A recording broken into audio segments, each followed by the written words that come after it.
মানুষের কাছে মনের কথা বলা সত্যিই সহজ নয়। অনেক কথা জমে থাকে নিজের ভেতরে, যার সামনে দাঁড়িয়ে নির্ভয়ে ভেঙে পড়া যায়, তেমন মানুষ জীবনে খুব বেশি পাওয়া যায় না।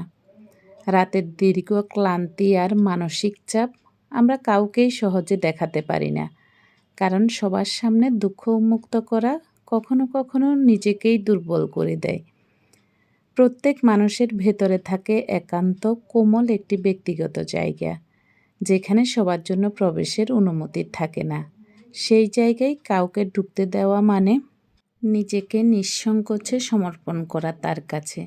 আমরা চাই অন্তত একজন মানুষ থাকুক, যার সামনে নিজের ভাঙা অংশগুলো বললে স্বস্তি আসে, যে মনোযোগ দিয়ে বুঝে নেবে আমাদের কথা, বিচার করবে না কিংবা দূরে সরে যাবে না।